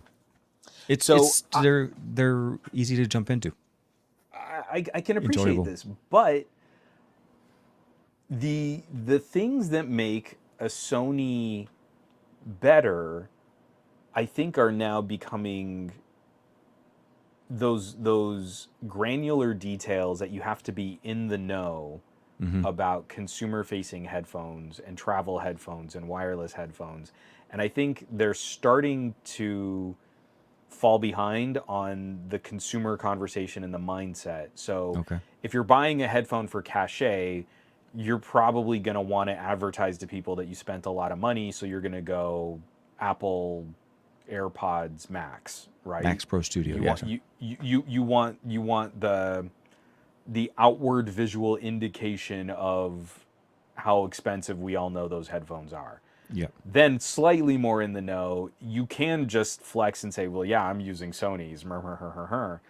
But what makes a Sony headphone unique, and some of the technologies that actually make a Sony headphone a better solution, now we're seeing sub $200 cans that are not as good, but they're getting you so close. It's harder to say. It's harder to say, this is why this headphone is twice as expensive and why you should buy that. You have to really care about those kinds of details. And actually be attentive to the style and the music that you're listening to and the way the music is played on the earbuds or the cans that you're listening on. There's a big difference in, I just raised the volume to make my earbuds sound better answer that we've seen a lot of people say. Right. And, and that may work for Oh, certain that was my buzz. problem. I wasn't blowing out my hearing. Now this sounds much better. See what I mean? All you had to do was jack it up to 100, man. Just always go 100. No. Here I am, like, trying to it's- justify, like, I'll take out my planar magnetic earbuds that are stupid expensive and pair that with my BTR7, and maybe that'll be my travel earbud. That'll be the which is thing. not No, a good but idea. the reason why I say this is because when I started to listen to what you were saying and started to change the actual listening, the tech that I'm using to listen with, using an external amp or using the actual Yeah. the right over headphones, it changes the experience. But a lot of people don't typically dive into that. The No. difference between the mid-range, and I'm trying to say mid-range, but like the $100 to $200 price range and the $200 to $300 price range is becoming very much a very finite experience difference. It is. I still think Sony still leads that market on the non-Apple side, but that's just because we've used them and Well, we've seen all of their generational upgrades. yeah, JGJ, I mean, again, if we're just talking about labels and marketing, he brings up a good point that Bose is considered the gold standard Absolutely, of travel and sound and noise cancellation and stuff like that. For a while now, I've never been the biggest fan of how Bose tunes their headphones. So even though I know that there are a lot of criticisms to be levied against how Sony tuned the XM3s and the XM4s, I just liked it better. And I feel like I was getting a lot of the benefits of what Bose was bringing to the table. Plus, I feel like they were ahead of the curve on some of those fun, like having sensors in the ear cup to pause your music when you take the headphone off, doing the ear cup on one hand and you touch that touch panel and it introduces the pass-through. It's like things like that kind of kept me gravitating to a Sony. When you start seeing stuff like that show up at $99.99, like, damn. They even copied the lower the music when you're talking feature. Like that's already in there, and then but by default, I don't like that feature on any pair of headset because if you're like me that likes to sing to music, it just does not work because it thinks you're talking, like walking on sunshine, and I'm like, nope, that's not what I meant to say. I'm not talking about something. I did disable the voice. That was the first thing. My Sony's too. No. But if you're using this nice pair of Sonys, obviously hook it up to an Xperia, turn on DSCE, Dolby, set it up. Yeah. You're gonna get some really good, and then of course 360 audio and all of that if you're spatial audio. So there's a lot of good things about that. I feel like there are those technologies that you can tell Sony has invested in, and I feel it's just a part of the consumer education where a lot of that stuff I don't think makes it to end users. I think people are twofold. One, they're looking at price, and price means it's the bestest.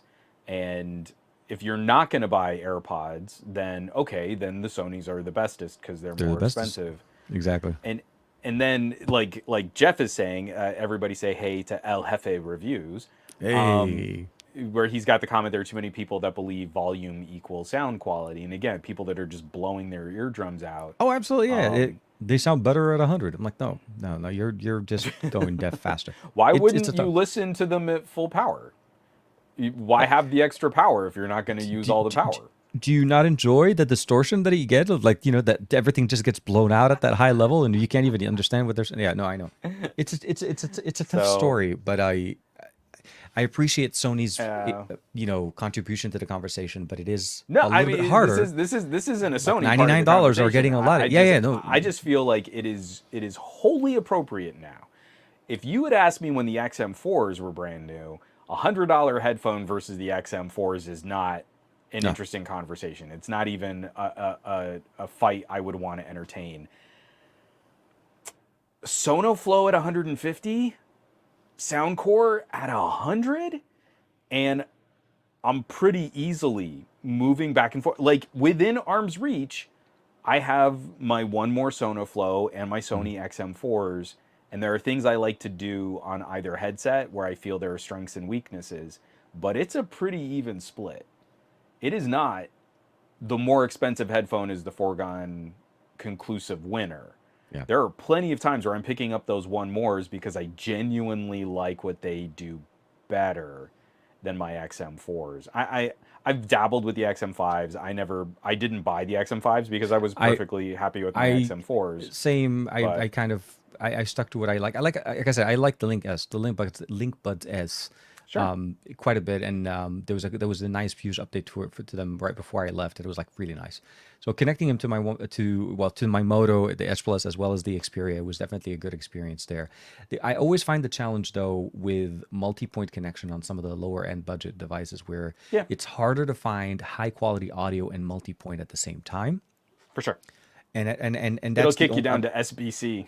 yeah, and which is Yeah. not, yeah, I'm not saying it's like the worst thing ever, but it's like you want to be able to enjoy them. So for me with at least with the Link Buds, I've just didn't even try to do multi. I just kept repairing from one Yeah. device to the other, and the same thing with the SoundCore, the Space One. It just I didn't You, I you wanted know to what stay would with LDAC. solve that? And we should maybe start making more of a fuss with our friends at One More and SoundCore is if they would just give us USB audio support. And then we wouldn't have to like We could just repair and switch and worry about codecs as it'd much. be easy. Just, It'd be just plug and play, man. It's just plug and play. We don't have that. That is one of the things. We don't have plug and play, as unfortunately. And I don't know how much that would be a cost upper to change the to have that feature added. At least around yeah. 100. Maybe it'll be there in about a couple of years when more companies put it through.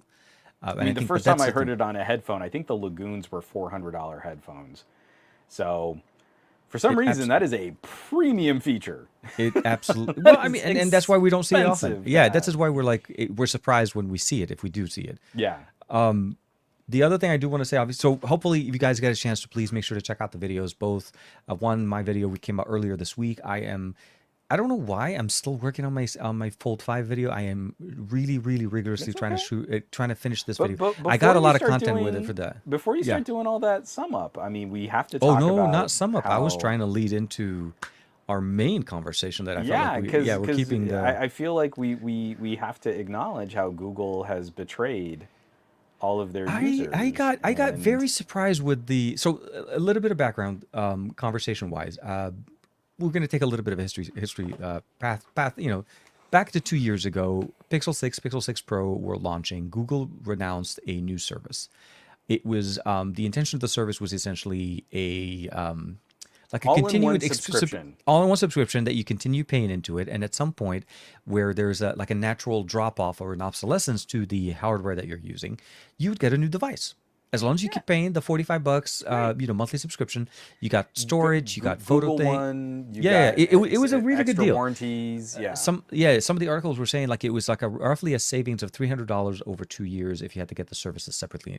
And this is obviously using Google Fi. You're getting phone service with it. This is not just these services. Like this is seriously a good deal.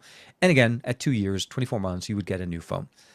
Well, it Well, is about that magical time of the year. we're at if you signed on at the very beginning of Pixel Pass, Yeah. we're at 22 months now. So that very first batch of Pixel Pass enthusiasts, they must be getting really excited so they can get their new phone. That's going to be pretty great. Oh no. What So sadly, happened? yeah. 22 so- months. And the weird thing about it is that there hasn't been a clear like statement as to why the I'm service sorry. was I'm ending. setting the TK up to say they've canceled Pixel Pass. It's Sorry. done. Yeah. So at 22 months, Yeah. 2 months before the first batch of Pixel Pass enthusiasts would have been able to get it, they won't Sure. be getting their new phone. The for free. last payment is at the end of the no, it was this month, at the end of this month. So August. I is thought the it was next month. Is it? They're killing it this month? I Anyway, honestly, regardless, either way, it it's is ending not before the point of the conversation With is at least a month's buffer, no one's getting a free phone. Or I shouldn't say a free phone. No one is getting their next phone as part of their Pixel Pass subscription. exactly. And I think if I'm not mistaken, there so what I was trying to lead into as well was that there was no real statement from Google explaining why the service wasn't continued. I mean, obviously there are logical answers that you can think of. Cost of operation, not operation, but cost of services on Google have been going up. Sony's following suit as well with their subscription model as well. They're raising the price on their Game Pass, not Game Pass. There's Sony Connect service for both the yearly subscription and the monthly. So the costs are going up. The savings from a pass holder, obviously, that makes perfect sense to them because they're saving tons of money. They're getting the same service, but other people are having to pay more. So that could be also a factor into it. We don't really know, but it's a bummer that obviously not even the first generation people that got into it were able to kind of get in. Like, it's because October 4th, we saw the announcement. We've seen a lot of conversation around it. Team Pixel starting to cover that as well. October 4th seems to be the date that's been marked in the sand, or lined in the sand, basically when Pixel is going to be releasing the 8 and the 8 Pro. Obviously, they rumored as well I think it was the Pixel Watch 2. For everything that's going down, we had already gotten confirmation that Pixel Pass was not going to be offered for Pixel Fold. Like, okay, of course. I guess that makes sense. It's a more fragile device. It's more expensive to maintenance. You don't want to give like, crazy, awesome, accidental damage protection to a foldable. Okay, I get it. I feel like, one, there's a bit of a shock that this kind of came around the way that it did, with very little, with almost no acknowledgement from Google, nothing proper, no official announcement that they're sort of framing this conversation by. But then also just like, I think what makes me crazy is Google recently has engaged in a series of moves that horrifically contribute to the reputation of Google not supporting their customers, killing projects as they're starting to build some momentum and as people are caring about them, adding to the Google graveyard of projects, and kind of being a bit on the scummy side. And it's frustrating because, as we've talked about here, we've done work with Google divisions directly. I've done work and consulting and hosting for Google audio devices. Like, there are teams inside of Google that are trying to do some really exciting stuff. And I really feel like there is no executive vision, that there is no leadership vision at the C-suite, at the high end of all of the most expensive executives in the Google lineup right now. It really seems they are overreacting and panic reacting to every breeze that moves things around in the market. And they're not steering the ship with purpose. And this to me is like another example of that. Like, you overpromised, you underdelivered. This is becoming the Google reputation. And it's a really bad look. And I totally get why consumers would not want to invest in a Google future if this is how they're going to treat the customers who were subscribing to those services and who had been promised devices. And to rug pull them is the worst thing you could do right now in an era of tech scam after tech scam, NFT, crypto, AI tech scams, apps that are going up to Google Play that are, malware. Like, you're making this look real bad. It's hard to kind of even fathom the amount of projects that we've seen over the years that have started to get a little bit of momentum and suddenly just get canceled, and just moved on to other things and consolidation of chat services and so on. Like, I mean, even their own services. It's Google as a company, although we see them as a company, operate very much, I feel like, in teams type of a situation. So they have very super small clicky. siloed, and it is very much like they may be having overlap on certain projects, but they're still out there, like, availability wise. But this is contributing. Like, just recently we got all the news about their AR division just in complete disarray. Yep. Like, from canceling Project Iris to then working with Samsung, and apparently Samsung was largely responsible for why they killed Project Iris because of competition concerns, and Samsung didn't want Google competing with their AR glasses, so they influenced the C-suite. And then Apple Vision Pro comes out, and Google executives are like, "Oh no, what do we do?" And you're like, "That's not how one of the world's largest tech brands should be operating." No, that's not. They need to be at the like forefront of this, knee-jerk Chicken Little sky is falling every time Apple does anything is exactly how you tank a brand's reputation. And then this comes around, and you're like, what? We spend our lives living out of these gadgets. We work hard to earn the money to buy the thing. We spend time learning how to use the thing so that it can contribute to our daily lives. And then we spend years with these things actually capturing memories and communicating and playing game, doing all the things. Yeah. There is no more personal or emotional investment in a consumer product than this kind of technology. And for Google to take what should be their brand evangelists, their most ride or die Pixel community, and just be like, oh, nope, just kidding.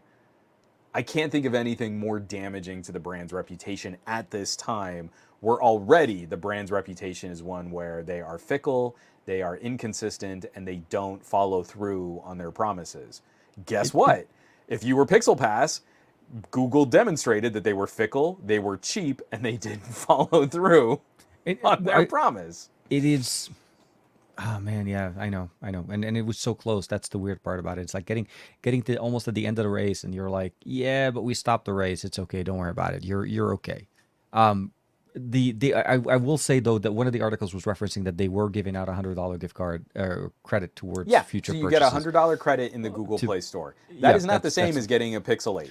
Oh no, absolutely. It is by no means. It's like a probably $600 or $700 off from the. The best thing you can say is, I guess that's not nothing.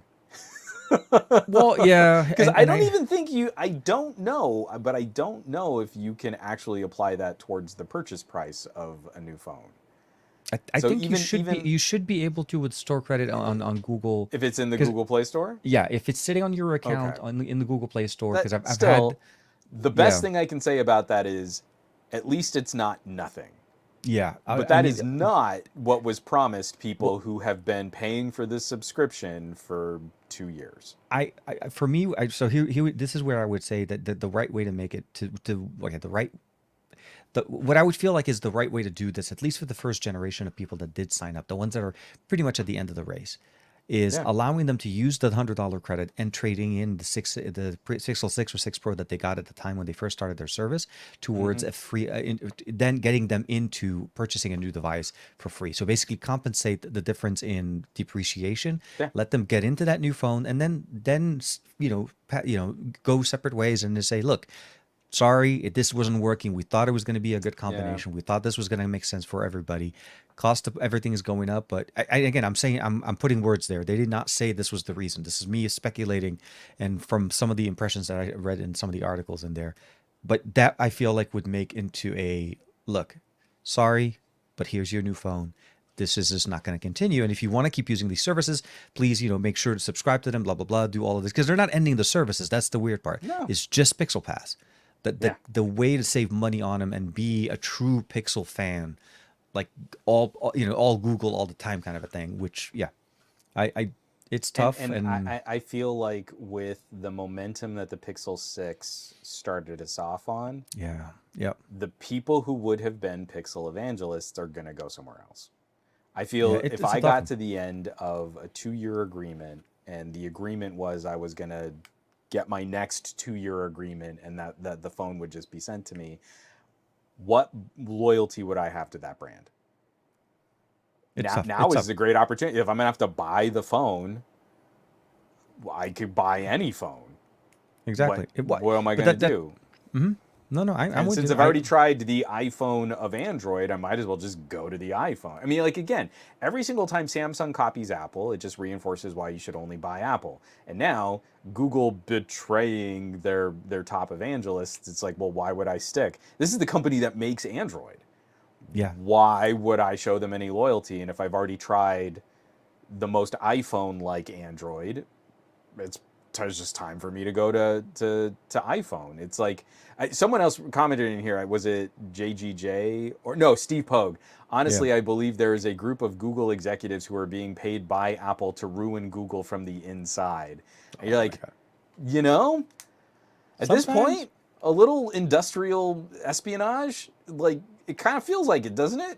Like, how do you consistently make moves this bad, and especially in a climate where I know cynically they're trying to maximize profits for shareholders. Oh yeah. Guess what? these are the kind of moves that erode the company's foundation to the point where eventually that stock craters, and then your shareholders are really mad. So You have like, to keep the narrative. Yeah, you have to keep. there's You have to no keep. vision. There Yeah. is no long-term consideration. There is no stewardship of the Google brand Hmm. happening right now from the people at the top, and it bugs the crap out of me because I've met so many incredibly intelligent, passionate people who are a part of the Google mission. Like, they believe in this Googly identity and this mission that they're working on to make cool tech for consumers. And I Hmm. feel like those are the people that are getting squashed by the terrible, terrible decisions made by the executives. It absolutely no. I'm with you. I'm with you. It's a tough. It's tough. It's a tough way to trust when you lose it this way, especially in the manner that's been happening. But it is. It's harder too because we are seeing more delineation or more separation in certain aspects of how things are, like the Pixel Watch, the Fold. I mean, even the Yeah. Fold, in my opinion, I think with the pricing of that device, specifically Hmm. matching, making it so that it's purely like when you compare the two, you're like, well, Samsung's obviously better, right? Like no, but no, it just it to me, it's like some of the conversations are like you're leading somebody into the conversation. There's been exclusives given to Samsung. There's been exclusives that were not done correctly to provide. I mean, the reason why we have TicWatch without Android, without the Google Yep. Assistant, the way the implementation that we have in there, there's a lot of concerns to keep an eye and to basically pay attention to. But once you lose the trust, especially from your hardcore team, because again, you would have to be a Yeah. hardcore Pixel fan to jump on that bandwagon. An Yeah. average I user is not going did to not sign up for jump that. on Pixel Pass. Well, no, I mean because I so loved my Pixels. no, no, with That was not for me. well, the service itself obviously had to make sense for what it offered. Obviously, you had to be, if you're No, using no, a no. But I'm Google just Fi saying, and all of like, that. I mean, since the Pixel 4, you and I have been Pixel nerds, right? Yeah, Like, if I were going to combine all these Google services, and I was already kind of looking at, especially like that 2-year cycle would have been perfect for flipping Marie's phone. yeah, I am not such a diehard Pixel fan that I was able to jump, that I felt like it was a good buy to jump on Pixel Pass. So yeah. I can only imagine the people that That did really put decide. all of that together and like, hey, this is the subscription for me. Like, you have to feel even more betrayed. We've got a comment from Michael Corcoran. If Samsung was smart, they would offer a special trade-in for Pixel 6 to try to encourage people that just got screwed by this. And you're like, you know, that's a really good play because it's the That kind of outreach you're targeting another company's super fans. This is a wonderful opportunity because that relationship has been tarnished, and once you can get someone kind of locked in like that, well, it's a it's hard it to is get a yourself sort of untied from that relationship. no, I know, and with again with the Pixel, the October 4th launch date, which is literally a few days over a month from now. We are literally, I mean, Yep. August is done. I said this last week, but this is the last Friday, last show of August for us. So it is going to be a little bit hard, and not that kind of overshadow this. Obviously, there is a lot more conversation. Things could develop a little bit more, and we'll see what more information comes about this. So hopefully we can comment on it next week. I want to kind of just bring it back a little bit more around tech, as there is something going on right now that we're not even kind of acknowledging the fact that IFA is occurring right now, and a lot of our Right. like I just realized as we were like That. talking, yeah, there was that thing happening. So Well, we got to save that for like a wrap up next week. yeah. There's so much that we've got to tackle. Oh So, no, no, I absolutely, and but the reason why I'm mentioning it is the a lot of our friends are there. There's a lot of big content there going on. Hopefully, a mhm. lot of cool things coming out. Honor is set to release their V2. Unfortunately, I wasn't able to be there with them on this one. I actually kind of like last year. I kind of had the same challenge. I went to Kando, but I didn't stay the whole experience. I went in for one day and then left to go to IFA because the timing just was not like I Yeah. had to be in Germany on the 31st and I couldn't be here going there to be on the 31st. So this year I kind of did it the other way around. I decided I wanted to get the full Kando experience. And then I had a whole family stuff that I couldn't, there was no way to make it, but Honor's going to be covering some stuff. There's obviously Sony announcement tomorrow. I'm looking for, I'm sure when we wake up in the morning, a Hmm. lot of this stuff will be like, it's old news. It's been on there for hours and a lot of good stuff. So we'll see how that goes, but make sure obviously we'll see what happens with the SGQA on Monday with Juan to kind of Yeah, follow there'll through. be some fun stuff to talk about. But I did want to ask, actually, are you thinking about posting? Is there going to be anything coming out from you this week, or for the rest of the week, or over the I weekend? don't know. I just wrote 4,000 words on how Apple has kind of destroyed the conversation, or I actually shouldn't say Apple, how Apple fans and evangelists have Mm-hmm. destroyed the conversation around consumer AR. Mm-hmm. And I think that will probably need to be sort of a video essay. But the script preview is up on Patreon right now. This is going to take me a little while to chew up. Like, kind of like my 90-minute Samsung hater podcast. There are lots of links. I'm having to go through 12 years of articles and videos and thumbnails, and the entire history of Google Glass needs to be encapsulated into this conversation, and what we're doing with heads-up displays and these new glasses that we've been playing with from Rokit and TCL and X-Real. And it's just the more you dig into this entire timeline, the more upsetting it is when you see people criticize other brands than Apple, but then Apple is given this incredible benefit of the doubt and this acknowledgement that, well, when Apple does AR, they're going to do it right. So don't buy something like Google Glass because Apple's going to bring out AR glasses too. And people look at me like I'm just making this up. But Yeah, it's not I know. like we No. don't have 12 years of rabid, constant, like it never dies down. Every year before a WWDC, you can see the spike in traffic on tech blogs and tech channels of people saying, this is the year they're going to give us AR glasses. It's going to replace your iPhone. They're going to do spatial tracking and object and character recognition. And you're like, none of that's real. You'll be able to upload, and you'll be inside the actual virtual realm. You'll be physically. Yeah, I know. No, And that they're going to bring it into a pair of frames that look like what you're wearing now. There are Yeah. literally YouTube thumbnails that show people like mocking up Apple glasses like those, like what you're wearing on wireframes with like full like AR animated This is Google. UI. This is Google Glass version 1000, my friend. This is We're- next level stuff. Beta testing this stuff always. We're good, living in always good. 2030 right now. But way we people, so I wrote 4,000 words on that, and I'm gonna probably turn that into a video script. I also have I've got another sponsored video that should be going out next week for the dash cam. I can finally start talking about that. Oh, good. And I might try and get I don't know if I can finish it up tomorrow, but I might try and get sort of a hands-on video with those Cineaptics.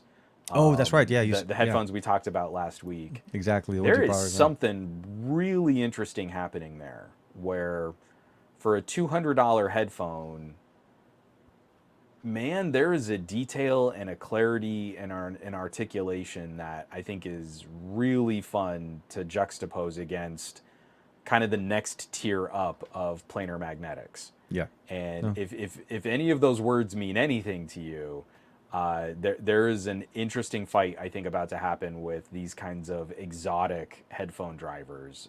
So that might come out tomorrow. I'm going to try. We'll see. So that could be fun. For me, at the earliest, I think would be for my V Fold would be either Saturday or Sunday. I think I need to, oddly enough, I need to recover a little bit from not sleeping well. And Funny just kind of that. just get back into that whole normal breathing concept going on. But it's been an interesting week. I think to me, there's a lot more to come. There's a lot more tech to come. We're starting to see some shifts. Techtober is around the corner. I know we say it's in October, but it starts in September. It's going to get busy. There's a few things coming up. Obviously, some things that Juan and I, obviously, we can't talk. We always have something kind of going on that's typically under embargo and so on. I got to finish up some of my bike videos. I'm starting to build up a backlog, and I kind of need to kind of catch up on some of my stuff. But I will say that we are very grateful for you guys to spending time with us, listening to our conversation, and sharing with us some of your thoughts and everything every week. Because honestly, you're one of the driving forces of why we do this, and we're reaching at 131. So like dang it, man. Like, Yeah. we're doing it. We're That's a legit. bunch. Yeah, we crossed it. We're, in a 131. So please make sure to enjoy it. And of course, if you want to be able to be part of the replay crew, the audio podcast will be coming up hopefully either today or tomorrow. And catch Juan on Monday with the SGGQA. He's back to his normal podcast. This Monday was a pajama podcast. Really cool. A lot of Tetris playing games. I can't join you on those chats. Like a lot of times I'll catch a little signal. I drop a couple of words here and there in the chat, and Oh, yeah, it's appreciated. it's tough. So Gormlord was giving me a run for my money on Tetris. That was really fun. So, but it was a fun show. Like it was just chill, kicking it. it's like a you could terrible pop up podcast. You don't want to listen. Oh to no, that no, podcast. absolutely. It absolutely It's like the a worst video. podcast I've ever produced. It But is as a very Twitch much stream, it was Yeah. super fun. So. And and the only last thing I will say as a recommendation, if you guys watched the Ford versus Ferrari movie, and you liked that movie, check out Gran Turismo. You Heck will yeah. like it. You will enjoy it. That movie was well done, and I adore the true story that it's based off of. So, yes, it speaks volumes to me. Like God, but yes. So I'll end it there because I appreciate it. We're way over obviously our our scheduled programming as usual. So please be safe, stay safe. We'll see you guys next week, and of course, thank you very much for the support. Always.